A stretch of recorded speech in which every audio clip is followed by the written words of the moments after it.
अस्सलाम वालेकुम, मैं हूं रेहान तारिक और आप देख रहे हैं दस्तक। बिलाखिर अक़वाम मुत्तहिदा की सलामती काउंसिल की ताज़ा रिपोर्ट ने वही बात बाज़ाब्ता तौर पर तस्लीम कर ली है जो पाकिस्तान तवील अरसे से आलमी फोरम्स पर अपने मौक़िफ़ के तौर पर पेश करता आया है। इस रिपोर्ट ने वाज़ेह कर दिया है कि अफगान सरजमीन सरहद पार दहशतगर्दी के लिए इस्तेमाल हो रही है और तालिबान हुकूमत इस हकीकत को झुठलाने में नाकाम रही है। अक़वाम मुत्तहिदा की इस दस्तावेज़ ने तालिबान के दावों को गैर मोतबर साबित करते हुए इस तासुर पर मोहर सख्त कर दी है कि अफगानिस्तान इस खित्ते में अदम इस्तेहकाम का एक बड़ा मरकज़ बन चुका है। और इस रिपोर्ट की रोशनी में यह वाज़ेह होता है कि कलअदम दहशतगर्द तंजीमें अफगान सरजमीन पर न सिर्फ मौजूद हैं बल्कि वहीं से पाकिस्तान समेत दीगर ममालिक के खिलाफ हमलों की मनसूबाबंदी भी कर रही हैं, जिसके बायस पाकिस्तान की सलामती से मुताल्लिक मौक़िफ़ एक बार फिर दुरुस्त साबित हो गया है। बहरहाल अक़वाम मुत्तहिदा की सलामती काउंसिल की जारी करदा ताज़ा रिपोर्ट महज एक रस्मी या टेक्निकल डॉक्यूमेंट नहीं है बल्कि अफगानिस्तान में तालिबान हुकूमत के तर्ज़ हुक्मरानी, इलाकाई सलामती और सरहद पार दहशतगर्दी से मुताल्लिक एक जामे और संजीदा चार्जशीट है।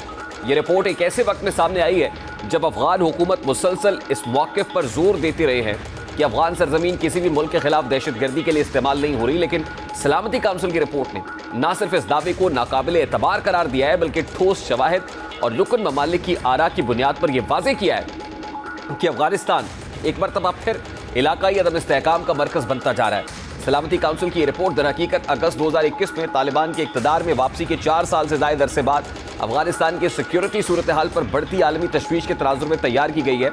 इस रिपोर्ट में कहा गया है कि अफगान हुक्काम मुसलसल ये इनकार करते आए हैं कि किसी भी दहशतगर्द गिरोह की उनके इलाके की नहीं, लेकिन ये दावा काबिल एतबार नहीं। सलामती काउंसिल की इस रिपोर्ट के मुताबिक तालिबान ने 2020 के दोहा मुआहिदे के तहत ये वादा किया था कि अफगानिस्तान को दीगर ममालिक के खिलाफ खतरा बनने के लिए इस्तेमाल नहीं होने देंगे। रिपोर्ट ये भी बताती है कि रुकन ममालिक की एक बड़ी तादाद मुसलसल ये रिपोर्ट कर रही है कि दाइश, खुरासान, TTP, अलकायदा समेत दीगर गिरोह अफगानिस्तान में मौजूद है। यहाँ तक कि बाज़ गिरोहों ने अफगानिस्तान को बैरूनी हमलों की मनसूबाबंदी और तैयारी के लिए इस्तेमाल किया है या कर रहे हैं। अक़वाम मुत्तहिदा के मुताबिक अलकायदा तालिबान के साथ करीबी रवाबित बरकरार रखे हुए है, जबकि इलाकाई इस्तेहकाम के लिए इस वक्त सबसे शदीद खतरा TTP है। और रिपोर्ट ये भी बताती है कि अफगान हुकूमत से ये तवक्को कम ही की जा सकती है कि वो TTP के खिलाफ कार्रवाई करेगी, हत्ता कि अगर वो चाहें भी तो मुमकिन है उनमें से इसकी सलाहियत ना हो। TTP ने अफगान सरजमीन से पाकिस्तान में कई हाई प्रोफाइल हमले किए हैं, जिसके बायस ये काबुल और इस्लामाबाद के ताल्लुकात के लिए सबसे बड़ा चैलेंज बन चुकी है। सलामती काउंसिल के नज़दीक 2025 के दौरान पाकिस्तान में TTP के हमलों की तादाद में मुसलसल इजाफा हुआ है। बाज़ अंदाजों के मुताबिक 2025 में अब तक पाकिस्तान में 600 से ज़ायद हमले हो चुके हैं। इनमें कई हमले पेचीदा नौयत के थे, जिनमें गाड़ियों में नस्ब खुदकुश धमाका खेज मवाद के साथ पैदल खुदकुश हमलावरों की टीमें शामिल थी। और ये भी नोट किया गया है कि पाकिस्तान में खुदकुश हमले करने वालों की अक्सरियत अफगान शहरियों पर मुश्तमिल है। ये जंगजू अफगानिस्तान के मुख्तलिफ सूबों में मुकीम है, जबकि गिरोह का सरबरा नूर वली महसूद मुबैना तौर पर काबुल में रहता है। और नूर वली महसूद के ख़ानदान को तालिबान की जानिब से माहाना $43,000 अदा किए जाते हैं। रिपोर्ट के मुताबिक अफगानिस्तान में TTP की मौजूदगी पर तनाज़े ने दोनों हमसाय ममालिक के ताल्लुकात को शदीद मुतासर किया है। दोनों ममालिक में सरहद पार फौजी झड़पें हुई, जानी नुकसान हुआ और दो तरफा तिजारत में खलल पड़ा। मॉनिटरिंग टीम के मुताबिक TTP ने अपने अहदाफ का दायरा भी बढ़ाया है। इसके अलावा रिपोर्ट में TTP और दहशतगर्द गिरोहों के दरमियान ताउन की निशानदेही भी की गई है। अब देखा जाए तो अक़वाम मुत्तहिदा की सलामती काउंसिल की इस ताज़ा रिपोर्ट ने अफगानिस्तान में तालिबान की पॉलिसियात और दावों पर एक वाज़ेह और संजीदा सवालिया निशान लगा दिया है। तालिबान की जानिब से मुसलसल ये मौक़िफ़ इख्तियार किया जाता रहा है कि वो अफगान सरजमीन को किसी भी मुल्क के खिलाफ इस्तेमाल नहीं होने दे रहे, लेकिन रिपोर्ट में मौजूद तमाम शवाहिद इस बयानिए को न सिर्फ कमज़ोर बल्कि नाकाबिल एतबार साबित करते हैं। ये तज़ाद खित्ते की सलामती, हमसाया ममालिक के इस्तेहकाम और ख़ुद अफगानिस्तान के मुस्तक़बिल से जुड़ा हुआ है। अफगान हुकूमत की पॉलिसीज़ का सबसे बड़ा तज़ाद उनका मुंतखब इंसदाद दहशतगर्दी रवैया है। एक जानिब कलअदम दाइश, खुरासान के खिलाफ सख्त कार्रवाइयाँ की गई, जिसे अफगान हुकूमत अपने इक़्तिदार के लिए बराह रास्त खतरा समझती है, जबकि दूसरी जानिब TTP, अलकायदा और दीगर इलाकाई और बैनुल अक़वामी दहशतगर्द तंजीमों के हवाले से दानिस्ता नरमी, चश्मपोशी या अंदरूनी तकसीम नजर आती है। कलअदम तहरीक तालिबान पाकिस्तान के मामले पर अफगान हुकूमत की पॉलिसी नहायत मुतनाज़ा और नुकसानदेह साबित हो रही है। बैनुल अक़वामी सतह पर भी तालिबान की पॉलिसीज़ ने उनकी साख को मज़ीद कमज़ोर किया है। कलअदम तंजीमों की मुसलसल मौजूदगी, इसकी तंजीम नौ के लिए साजगार माहौल और इलाकाई गिरोहों की आज़ादाना सरगर्मियाँ इस बात की अलामत है कि अफगान हुक्काम ना तो दहशतगर्दी से मुकम्मल लाताल्लुकी इख्तियार कर पा रहे हैं और ना ही आलमी एतमाद हासिल करने में संजीदा दिखाई देते हैं। इसके नतीजे में अफगानिस्तान की आलमी तन्हाई मज़ीद गहरी हो रही है। बहरहाल ये रिपोर्ट तालिबान के लिए एक वाज़ेह इंतबाह है। अगर वो वाकई अफगानिस्तान को एक मुस्तहकम खुद मुख्तार और आलमी बरादरी का जिम्मेदार रुकन बनाना चाहता है तो उसकी मुबहम बयानात और दोहरे मयार की पॉलिसी से आगे बढ़ना होगा।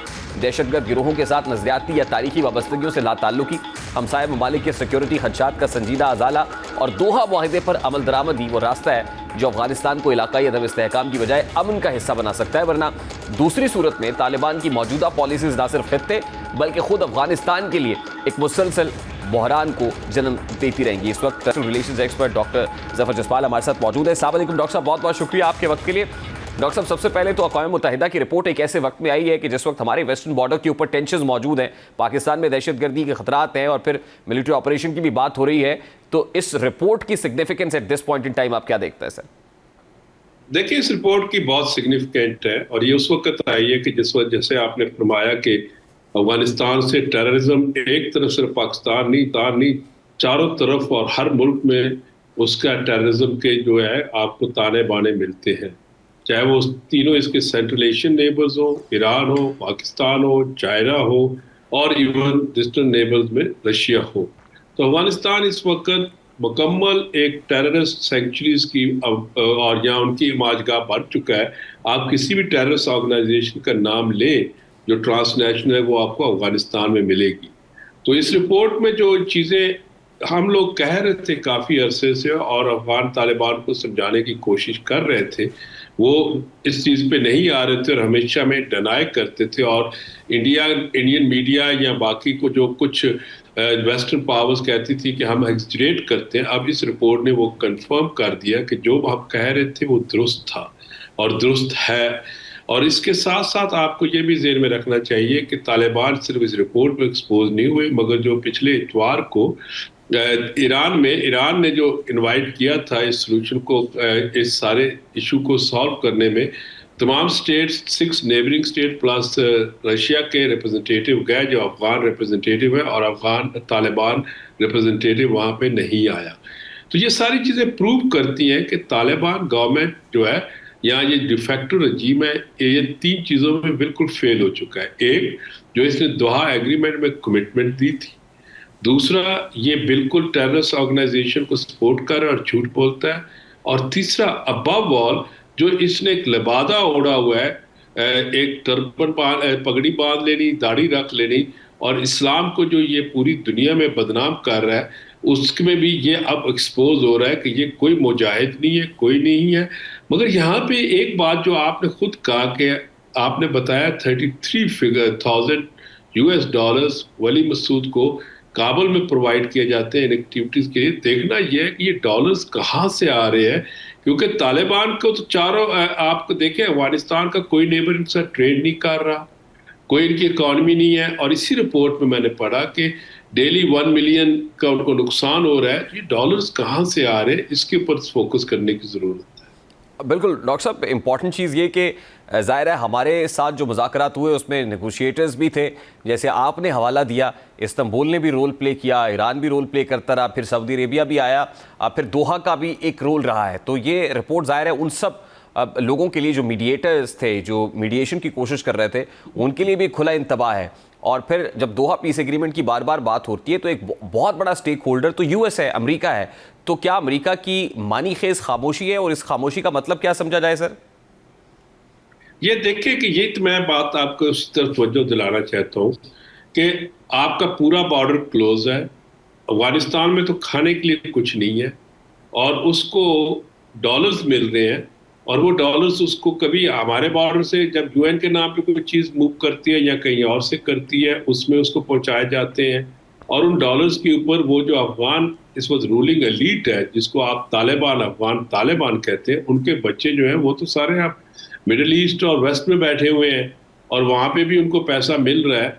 तो ये एक अनार्किकल सिचुएशन जो हमारे इस मिडल में एक लैंडलॉक स्टेट में क्रिएट की गई है, इसका रीजनल और इंटरनेशनल है। यहाँ पे मैं ये बिल्कुल एडमिट करूँगा कि तालिबान को बहुत असिस्टेंस आज भी मिल रही है, पहले भी मिली इंडिया से, मगर इंडिया की इकॉनमी या इंडिया के पास इतना पैसा नहीं है कि इस तरह वो डॉल ऑन करे। इसके साथ कुछ और पावर्स भी मिली हुई हैं। वो कौन सी पावर्स है और क्या वो दुनिया की नज़रों से ओझल है सर? देखिए, इस रिपोर्ट में तो बहुत से इशारे मिल रहे हैं और उससे में अगर वो पावर्स नहीं है या अमेरिकन नहीं है या कोई और ऐसी पावर्स नहीं है जो यहाँ पे स्टेबिलिटी रखना चाहती हैं, तो और टेररिज्म के नाम पे वो अपने बाकी हदफ अचीव करना चाहती हैं, तो उनको आप क्लियर बताना पड़ेगा इस रिपोर्ट के बाद कि क्या ये डॉलर्स कहाँ से आ रहे हैं। और अगर ये सिर्फ इंडिया से पैसा आ रहा है तो उनको इंडिया को भी कंडेम करना पड़ेगा और इंडिया को ऐसी चीज़ों से रोकना पड़ेगा जिससे पूरा खिता जो है वो एक पाउडर केग बना बैठा है पड़ा है।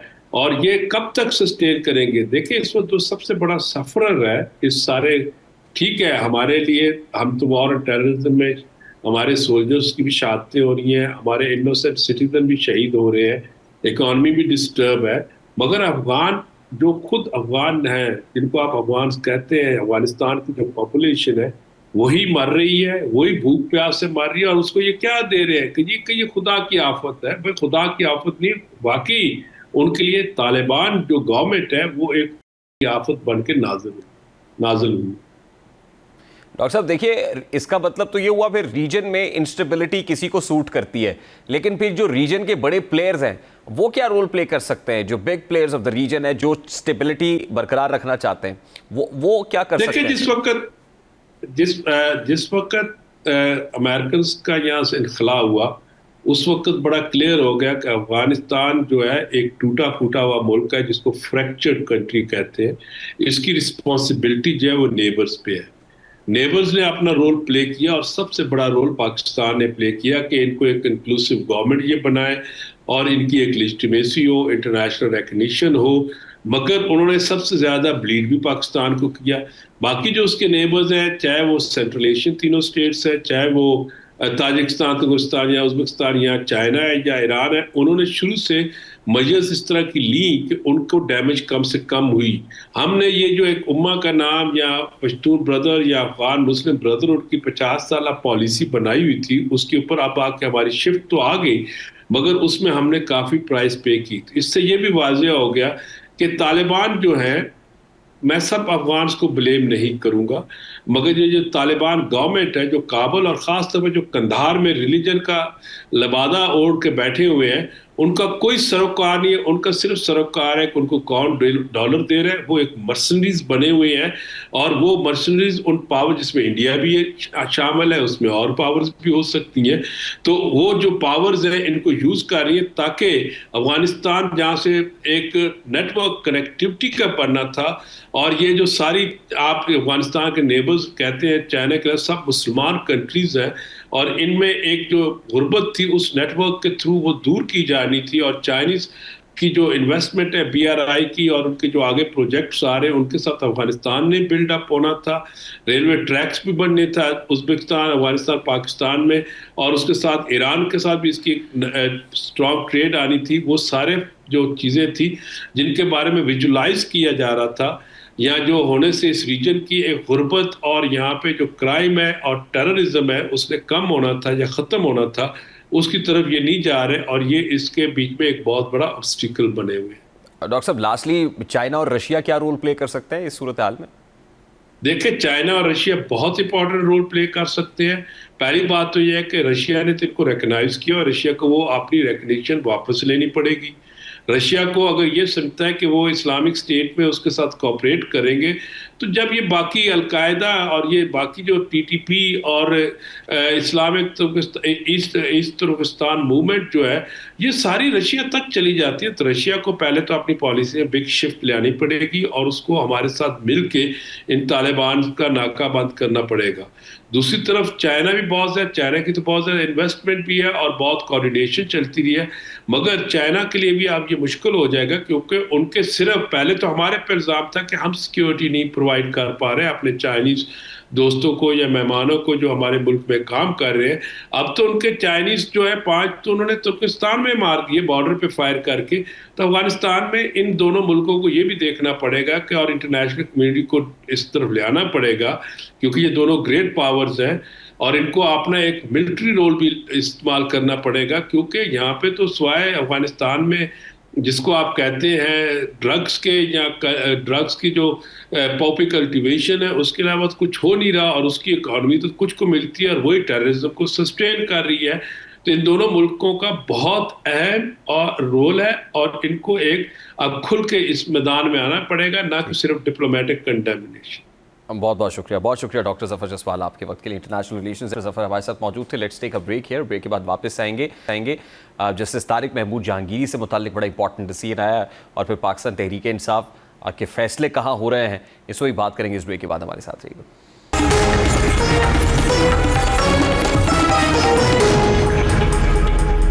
अदालती मैदान से एक बड़ी खबर सामने आई। जस्टिस तारिक महमूद जहांगीरी जो जाली डिग्री स्कैंडल की जद में थे, आखिरकार वो अपने इस केस का दिफा करने में नाकाम रहे, जिसके नतीजे में उनको इस्लामाबाद हाई कोर्ट ने नाअहल करार दे दिया है। दरहकीकत जस्टिस तारिक महमूद जहांगीरी के खिलाफ ये केस जाली तालीमी इसनाद बिलखुसूस LLB की डिग्री से मुताल्लिक था, जो उनकी वकालत और बाद में जज बनने की बुनियादी कानूनी शर्त थी। दस्तयाब रिकॉर्ड के मुताबिक उनकी डिग्री के इंदराज, एनरोलमेंट नंबर, नाम और वल्दियत में वाज़ेह तज़ादात पाए गए, जबकि मुतल्लिका लॉ कॉलेज और जामा के पास उनके तालिब इल्म होने का मुस्तनद रिकॉर्ड मौजूद नहीं था। यही तज़ादात इस केस की बुनियाद बने और ये सवाल सामने आया, क्या है वो कानूनी तौर पर जज बनने के अहल थे भी या नहीं। ये मामला इसलिए भी संगीन नौयत इख्तियार कर गया क्योंकि जस्टिस तारिक महमूद जहांगीरी एक अरसे तक अदालती मनसब पर फाइज रहे।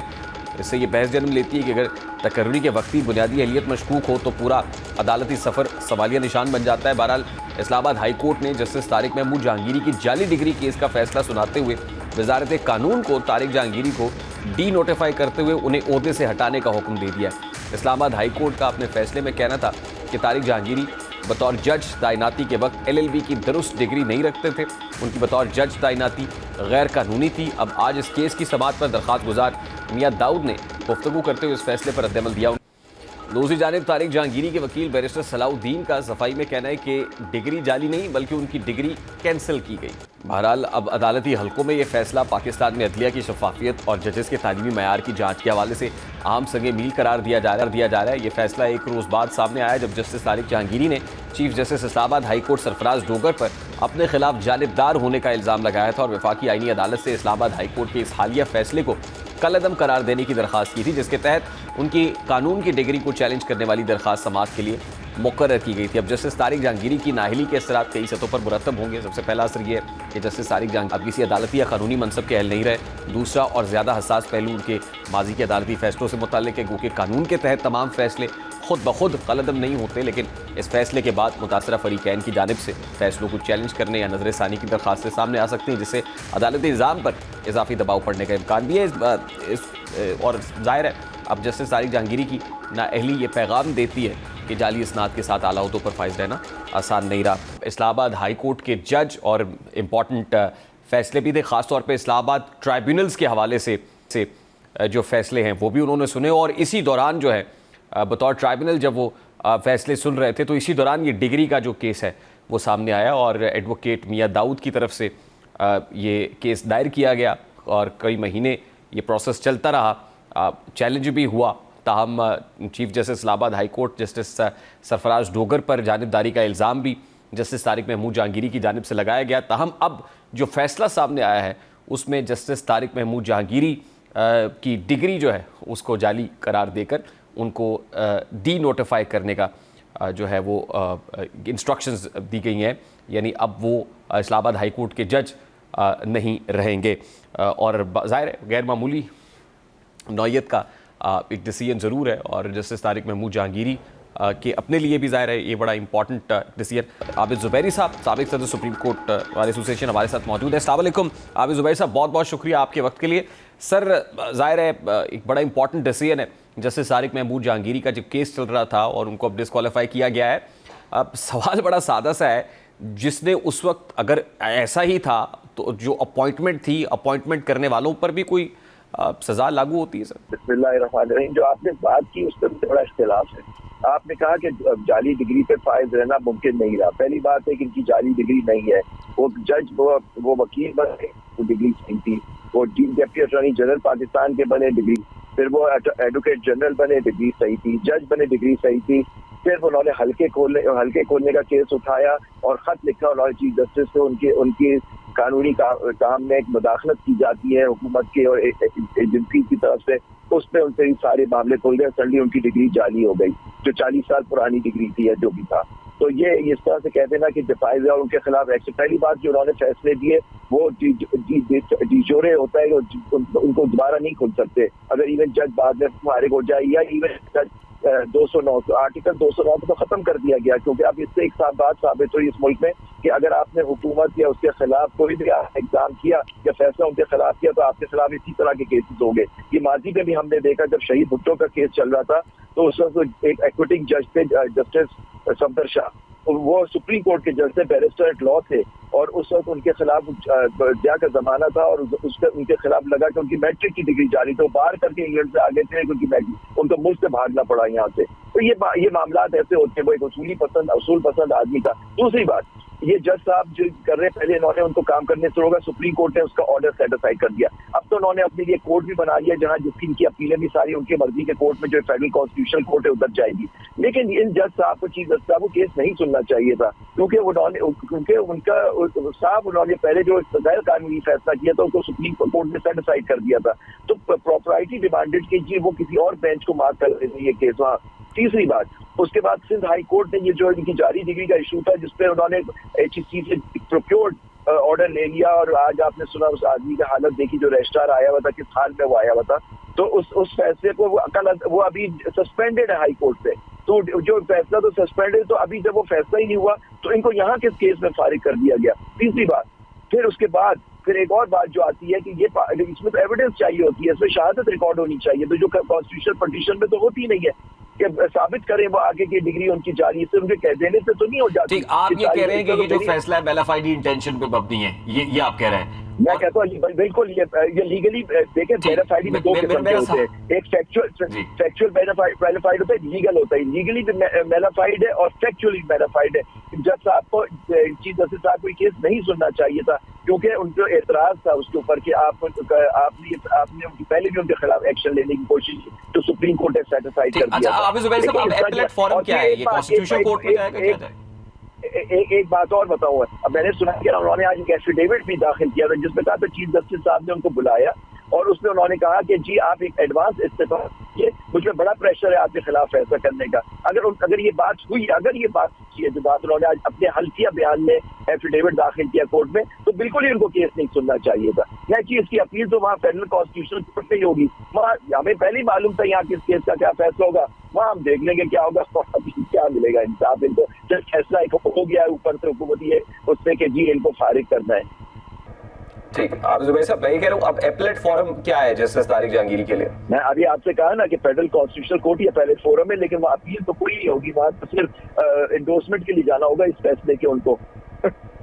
ठीक, यानी आप समझते हैं वहां से भी कोई अच्छी तवक्को नहीं है? बिल्कुल मुझे नहीं है, मुझे लेकिन हो सकता है अगर अल्लाह का कोई फैसला हो या उनको अल्लाह का खौफ हो लोगों को, और क्योंकि हमारी सुप्रीम कोर्ट में भी आयत लिखी होती है कुरान की, हुक्म बैन नासिब अदल, के फैसला करो इंसान लोगों के बीच में अदल के साथ। अगर ये बात वो मान ले तो शायद उनको मिल जाए इंसाफ, क्योंकि हाई कोर्ट से सस्पेंडेड है, 40 साल पुरानी डिग्री है। अभी 40 साल पुरानी डिग्री का मामला है, तो और उस वक्त जाहिर है जब अपॉइंटमेंट हुई होगी जस्टिस तारिक जहांगीरी साहब की, मेरा जो इब्तदाई सवाल था वो ये कि 40 साल पुरानी डिग्री का ये केस है, अपॉइंटमेंट हुई, अब इस सर्विस के इस वक्त पे आके ये उनको फेस करना पड़ रहा है और जिससे उनको बरात भी नहीं मिल सकेंगी और बाकी मामला से भी हाथ धो बैठेंगे, तो ये जाहिर है उनके अपने करियर के अंदर तो एक बहुत बड़ा एक सेटबैक है।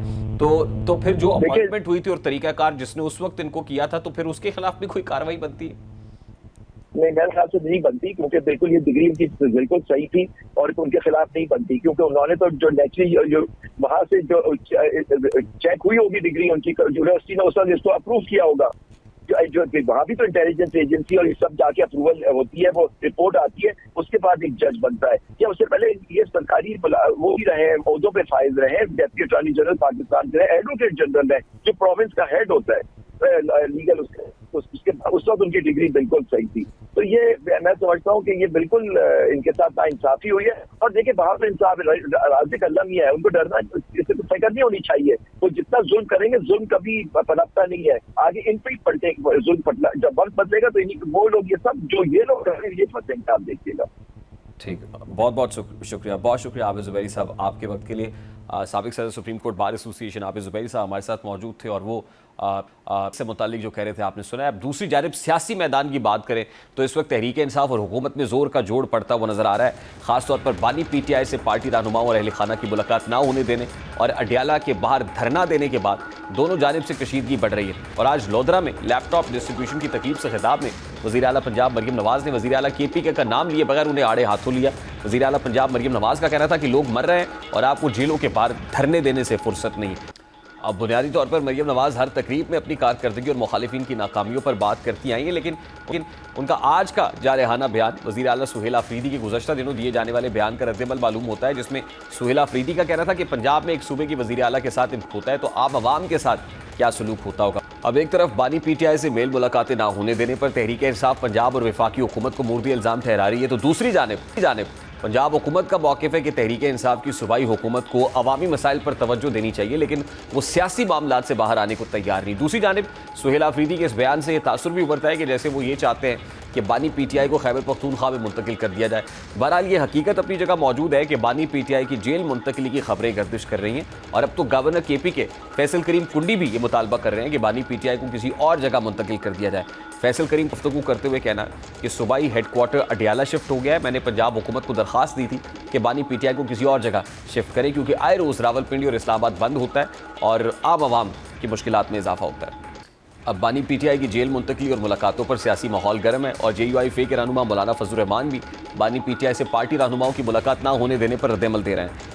अब स्लोली ग्रेजुअली मामला मोमेंटम की तरफ बढ़ तो रहा है, लेकिन इस मोमेंटम को PTI कैसे कैपिटलाइज करेगी, क्योंकि PTI सारे के सारे फैसलों का इख्तियार तहरीक तहफ़्फ़ुज़ आईन पाकिस्तान को दिए हुए है, जहां महमूद खान अचकज़ई मौजूद है। महमूद खान अचकज़ई जो फैसला करते हैं क्या वो PTI को काबिल कबूल होगा, बावजूद इसके कि PTI ये कहती है कि फ़ैसला वहाँ से होगा। ये एक मखमसा अपनी जगह पर ज़रूर बरकरार है और आने वाले दिनों में PTI क्या कोई मोमेंटम बिल्ड कर भी पाती है, हुकूमत पर दबाव बढ़ा भी पाती है या नहीं, ये ज़ाहिर है सोचने की बात है और इसका वक्त फैसला करेगा। एक ब्रेक लेते हैं, ब्रेक के बाद आपके साथ हैं।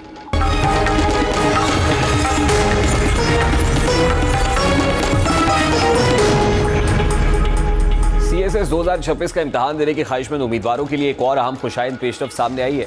फेडरल पब्लिक सर्विस कमीशन ने CSS इम्तहान के तरीका कारबंदी का ऐलान किया, जिसके तहत लाजमी मज़ामीन के इम्तहानात अब एक दिन में सिर्फ एक ही पर्चे पर मुश्तमिल होंगे। इससे कबल एक दिन में 2 पर्चे लिए जाते थे, जिसे उम्मीदवार तवील अरसे से जहनी दबाव और गैर ज़रूरी इम्तहानी बोझ का बायस करार देते आ रहे थे। और FPCC के मुताबिक ये फैसला CSS 2026 से ताहुक्म सानी नाफिजुल अमल होगा और इसका बुनियादी मकसद उम्मीदवारों को सहूलत फराहम करना और इम्तहानी निज़ाम को मज़ीद मुनज़्ज़म बनाना है। अब बज़ाहिर ये फैसला एक इंतज़ामी तब्दीली मालूम होता है, लेकिन दर हकीकत इसके असरात CSS इम्तहान के पूरे ढांचे और उम्मीदवारों की तैयारी पर गहरे अंदाज में मुरतब होंगे। CSS पाकिस्तान का सबसे सख्त और मुकाबले पर मबनी इम्तहान समझा जाता है, जहाँ कामयाबी सिर्फ इल्मी काबिलियत ही नहीं बल्कि ज़हनी यकसुई, वक्त के दुरुस्त इस्तेमाल और दबाव को संभालने की सलाहियत से भी जुड़ी होती है। एक दिन में 2 पर्चों का निज़ाम उम्मीदवारों के लिए इजाफी ज़हनी और जिस्मानी थकन का बाइस बनता था, जिससे कारकर्दगी मुतासिर होने का खदशा रहता था। लेकिन नए फैसले के तहत एक दिन में एक पर्चा लेने से उम्मीदवारों को हर मज़मून पर मुकम्मल तवज्जो मरकूज़ करने का मौका मिलेगा। इससे न सिर्फ इम्तहानी दबाव कम होगा बल्कि जवाबात के मयार में बेहतरी की उम्मीद भी की जा सकती है। ख़ास तौर पर लाजमी मज़ामीन जिनमें अंग्रेज़ी मज़मून नवीसी और पाकिस्तान अफेयर्स जैसे पर्चों को अब उम्मीदवार निस्बतन बेहतर अंदाज में हल कर सकेंगे। दूसरी जानिब इस फैसले को FPSC की जानिब से एक मस्बत इस्लाही कदम के तौर पर देखा जा रहा है। ताहम इस तब्दीली के कुछ इंतजामी पहलू भी काबिल गौर है, जैसा कि एक दिन में एक पर्चा लेने से इम्तहानात को दुरानिया तवील हो जाएगा, जिसके नतीजे में इम्तहानी शेड्यूल, इम्तहानी मराकिज़ और निगरान अमले पर इजाफी बोझ पड़ सकता है। लेकिन अगर कमीशन ने बर वक्त और मौसर मनसूबाबंदी की तो ये मसला काबिल हल है। बहरहाल ये फैसला उम्मीदवार दोस्त, इस्लाही और वक्त की ज़रूरत के एन मुताबिक है। अभी एक ब्रेक लेते हैं, ब्रेक के बाद वापस आएंगे, एक और इंपॉर्टेंट करेंगे। उस ब्रेक के बाद हमारे साथ